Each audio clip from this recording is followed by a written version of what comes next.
Queridos hijos, reciban mi bendición en este nuevo domingo durante el año.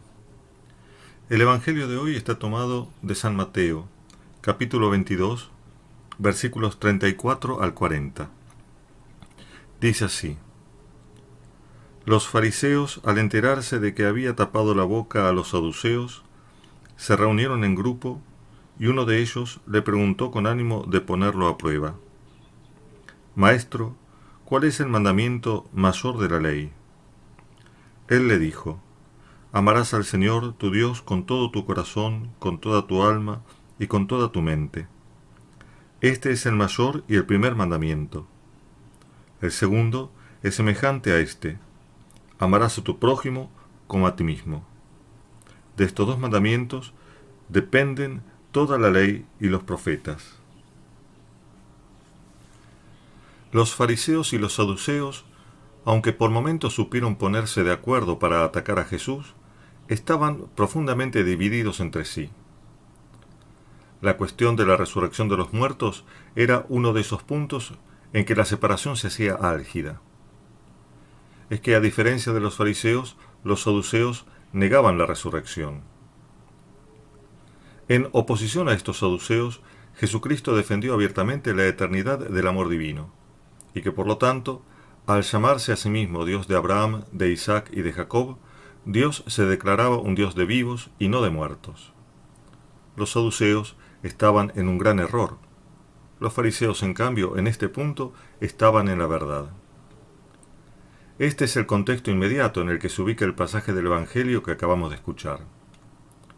Un fariseo, doctor de la ley, sabiendo que Jesús había silenciado a los saduceos, le hace una pregunta con ánimo de ponerlo a prueba. No se trata, sin embargo, en este caso, de tenderle una trampa, como lo habían hecho otros fariseos, complotados con los herodianos, al proponerle la cuestión política del tributo debido al César. La intención de este fariseo era más bien la de sondear la opinión de Jesucristo con el fin de comprobar si su oposición a los saduceos significaba un real acercamiento al pensamiento fariseo. Su interés, y la del grupo que representaba, era más bien académico y de algún modo proselitista. Pero Jesús, mostrándose otra vez muy superior a sus contrincantes, no se deja atrapar en las redes de sus cortos propósitos. Por el contrario, su respuesta pone una vez más en evidencia la insalvable distancia que se abría entre su perspectiva y el enfoque farisaico en una cuestión tan vital como la del mandamiento más grande. Al fariseo preocupaba solo dirimir una cuestión académica y de escuela. A Jesús, en cambio, le importa más la dimensión existencial y vital del asunto. Como sea, en su respuesta, Jesús identifica claramente como el primer y principal mandamiento divino el amor a Dios por encima de todas las cosas. El Señor formula este mandamiento según la versión del libro del Deuteronomio, que era bien conocida por el fariseo. El amor se debe a Dios con todo el corazón, con toda la vida y con toda la mente. Con todo el corazón, es decir, con la indivisibilidad de la obediencia. Con toda la vida, esto es, hasta el martirio si es necesario. Con toda la capacidad mental, o sea, no por mero sentimiento, sino con un conocimiento profundo de Dios. Al fariseo le hubiera bastado como respuesta esta identificación pública del primer y mayor mandamiento. Con ello habría logrado su propósito y hubiera podido sentirse más que satisfecho. Por su parte, también Jesús, si hubiera querido aprovechar la circunstancia con astucia política, habría podido obtener un acercamiento inédito hasta entonces al poderoso grupo de los fariseos. Pero sabemos que el Señor no se movía según mezquinos cálculos de diplomacia política, sino según las insoslanzables exigencias de la verdad, como él mismo lo declaró ante Poncio Pilato. Para esto he venido al mundo, para dar testimonio de la verdad. Por esta razón, avanzando sobre las pretensiones de su interlocutor, Jesús se detiene en señalar también cuál es el segundo mandamiento, esto es, amar al prójimo como a sí mismo. No trataba con esto el Señor de establecer un orden entre los mandamientos, sino llamar la atención sobre el centro en el que se anuda toda la enseñanza de Dios, concentrada en la ley y los profetas. De estos dos mandamientos pende toda la ley y los profetas.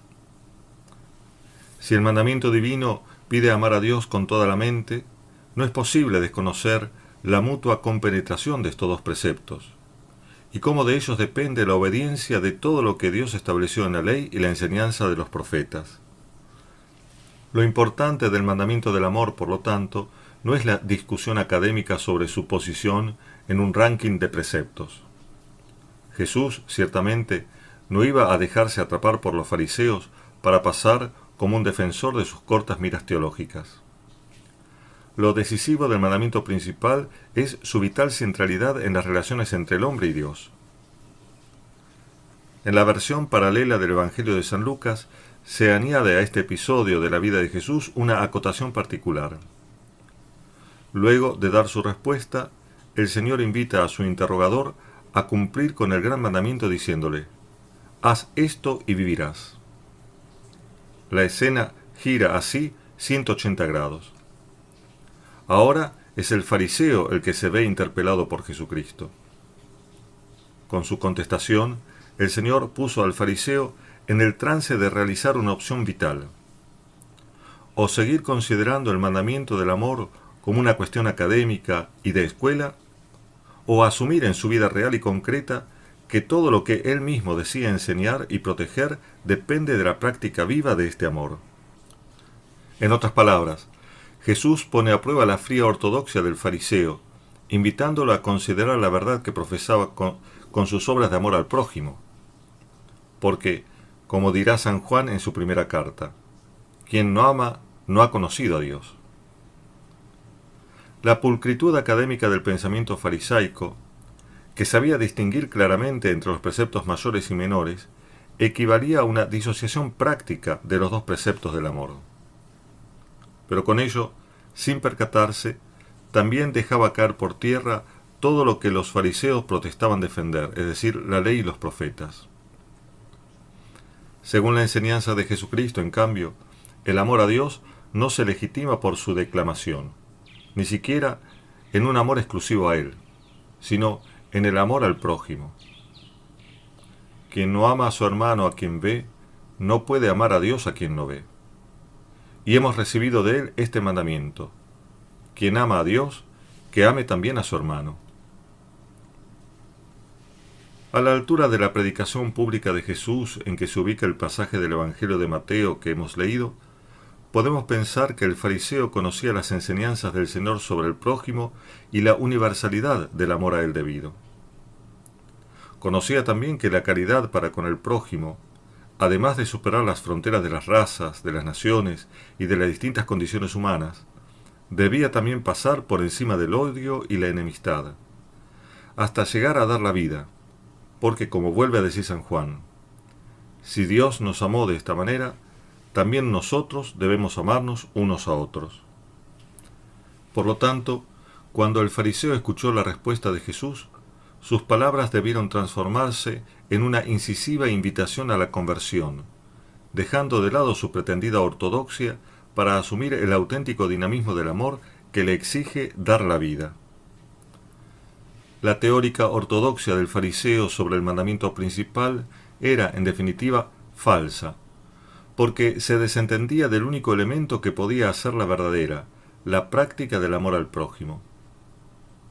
Por esto no pudo el Señor no recriminar a los fariseos llamándolos hipócritas y sepulcros blanqueados. En oposición a ello, Jesucristo nos invita también a nosotros a no convertir el mandamiento del amor solo en un tema de discusión académica, sino, sobre todo, vivirlo en una entrega fiel y cotidiana, entrega total y silenciosa, vacía de todo aquello que pueda repugnar a este amor, es decir, una entrega purificada de toda forma de orgullo, murmuración, egoísmo, mentira y sensualidad. La verdad de la primacía del amor a Dios, por lo tanto, debe ser vivida y presentada siempre en la caridad para con el prójimo. Fuera de este amor, la verdad del amor de Dios se convierte en una huera doctrina moral. Pero no es menos importante vivir el amor al prójimo en la verdad del amor de Dios. Porque si así no se lo viviera, se lo separaría del amor de Dios. Y esta separación no sería sino una nueva forma de disociar los dos preceptos que el Señor se preocupó de presentar unidos. Un amor al prójimo que no se sustente en el amor a Dios es un amor ingenuo y falaz, que no tardará en ponerse al servicio de la pasión y del egoísmo. Pidamos entonces a Dios que no transformemos la cuestión vital del amor en un problema teórico y académico. Como dice el Kempis respecto de la contrición, pero aplicable a la caridad. Siempre será más provechoso para nosotros vivir el amor de Dios que saber definirlo. No porque la definición no sea importante, sino porque no hay forma de conocer de verdad qué es el amor de Dios si no es en la práctica del amor al prójimo. Y no hay verdadera práctica de caridad para con el prójimo que no derive del amor de Dios. Todo lo que Dios ha hecho y hace por cada uno de nosotros, todo lo que Dios ha obrado sobre nosotros, desde la gracia de la filiación hasta la gracia del perdón, no alcanzará jamás su plenitud, sino en la práctica vital de este doble amor.